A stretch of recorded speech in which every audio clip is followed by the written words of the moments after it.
ආවන් අප්පා. උඹලට කැරි ඇරියස් එකක් තියෙන්නේ නේ මාත් එක්ක. ඒ මාත් එක්ක උඹ ඔතන ඇරියස් වෙලා ඉන්නේ. කියන්නේ උඹ ගහන පදේට මාව නටවන්න බැරුව ගියානේ. ඒක නිසා තමයි උඹ මාත් එක්ක ඇති වෙන්න අරුන්ට ප්‍රබාල අරුමුන්ගේ අම්මලාට ඉන්නම බැනලා හරිද? ඊට පස්සේ මම නැතුව ගිය කාලේ උන් එක්ක එකතු වෙලා ඊට පස්සේ මට බැනලා මොනවද බම් මේ කරන ලැජ්ජ නැති වැඩ?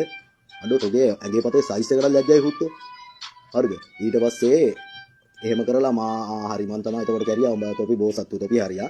ඊට පස්සේ උඹලා සෙට් එක ඔහම එකතු වෙලා කට්ටිය එකතු වෙලා සලින්තට කියලා මට ගස්සන්න හැදුවේ කොහොම හරිනේ.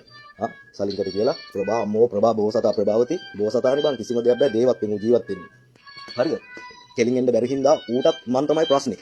හරිද? මොකද මං ඉද්දි උගේ බොරුව රජ කරන්න අමාරුයිනේ. හරිද? බොරුව රජ කරන්න අමාරු නිසා මාව අයින් කරන්න හරි ඒ කෙලින් ඇවිල්ලා ඒක කරන්න බෑ. ඒක නිසා උඹලත් එක්ක එකතු වෙලා උඹත් සලින්ත උඹ දන්නවද මාත් එක්ක තරහ වෙලා හිටියේ මොකද කියලා? හරිද? සලින්තගේ නම ගහන්න කිව්වා මගේ සින්දු වල. හරිද? උත්තෝ සලින්ත නෙමේ කවුරු කිව්වත් එක එකාගේ පද වලට නටන එකෙන් නෙමේ කැරියෝ මම. ඒකට තමයි ඔක මාත් එක්ක ඇරියස් වෙලා හිටියේ.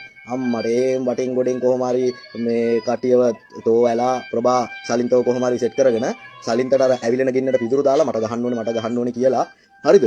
එච්චර කාලයක් හන්සි ප්‍රභාගේ ගෑණී මම කතා කරලා ඔය ප්‍රභාවතීට කිව්වා මට දික්කසාද නඩුව දාන්න කියපන් කියලා උගේ ගෑණිට. හරිද? ඒ කාලේ මට ආයෙ බඳින්න ඕනේ කියලා. හරිද? මුන් එච්චර කාලයක් දැම්මේ නැහැ. අවුරුදු 2-3ක් වෙනකම්ම දැම්මේ නැහැ. ඊට පස්සේ සලින්ත මාව හොය හිටියනේ මට ගස්සන්න තොපේ උවමනාවටයි උගේ උවමනාවටයි. හරිද? ගස්සන්න මේ සලින්ත හොය ඉද්දී අම්මට ලස්සනට ගිහිල්ලා ප්‍රභාවතී උගේ ගෑණී මට ඩිවෝස් නඩුව දාලා එතකොට මම උසාවි දවසට උසාවියට එන්න එපේ. උසාවියට එද්දි මට ගහන්න ඔක්කොම සෙට් කරලා තිබ්බේ. හුත්තෝ තොපි රටවල් වල හිටියට තොපිට සල්ලි තිබිලා තොපි මේ හෙන පිරිසක් එක්ක හිටියට මම තනි එක. ඒ වුණාට මට මිනිස්සු ඉන්නවා. හරිද? තොපේ කුල්න වලට වැඩිය මගේ කුල්න සෑහෙන්න උඩින් තියෙන්නේ. හරිද? මට කතා කරලා කිව්වා මල්ලි මෙහෙම දෙයක් වෙනවා. මේ කට්ටිය මෙහෙම ප්‍රබාලා මෙහෙම චප්පලා මෙහෙම සලින්තව මෙහෙම උසි ගන්නලා මට ගහන්න ඉන්නේ. උඹ මෙදාට උසාවිය යන්න එපා. හරිද? ඔය ඔක්කොම මට එනවා. හරිද? ඒත් මම පාඩුවේ යනවා. හරිද? යන්න තෝ මොනවටද මේ මාව මේ හොයනවා තෝ මොකෙක්ද වල? දෙපැත්ත කන පකයක් ගමේ ගමවත් තියපිය. හරිද? ගමේ කියලා මමයි තෝ ගමේ කියලා උන්ට කිව්වේ. හරිද? මූ ඇවිල්ලා මේ ඔය ප්‍රභාතෝට පළු යනකම් බණිද්දි මම කිව්වේ මූ ඇවිල්ලා මේ චප්පා කියන්නේ මේ අපේ ගමේ එකෙක් බම් මෙහෙ එකෙක් මූ හොඳ එකෙක් ඒ කාලේ හිටපු මෙහෙමයි කියලා මමයි තෝ හඳුන්වලා දුන්නේ. තෝ ගමේ කමවත් තියපිය. ඔය මොක්කුද කියපිය තෝ ලොක් කරගෙන ඉන්නේ. සරපයි දැනම සරපයන්ව ළඟට ගන්නවා කියලා අන්න සින්දුවකුත් ගහලා තොපිට ගහලා තියෙන අපිට නෙමෙයි. හරිද? එකටම ඉඳගෙන එකට ඉන්න මරු කට්ටිය. හරිද? අඩෝ පිරිමිකමක් තියාගනින්. හරිද? ප්‍රභාසන මේ ඩිස්කින් තොගේ රැප් ලෝකේ ඩිස්කින්නේ. හරිද? ඒ වුණාට මම ඩිස් කරන්න කැමති නැහැ. මාර හුකර බයක් තියෙන ඩිස් කරන්න කැමති නැහැ කියලා. ඩිස් කරයි කියලා බය වෙලා ඉන්නේ. දාපියෝකට මේ වොයිස් එක. හරිද? කතන්දර නෑ හුත්තෝ මාත් එක්ක. හරිද? මමත් හැප්පෙනවා ආය යට වෙනකම්ම. හරිද?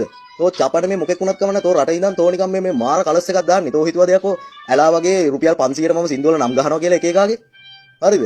අර මේ ඉන්ටර්වල් නැගලා උඹ කියනේවද මං අරු කියන්නේ අර මේ ප්‍රභා කියන්නේ මේ ඉන්න පොඩි උන් මේ රැප් කරනවා. පොඩි උන් රැප් කරන්න ඕනේ නැහැ එතකොට. ප්‍රභාවතී උඹලා සෙට් එක විතර රැප් කරන්න ඕනේ. අනේ පකෝ.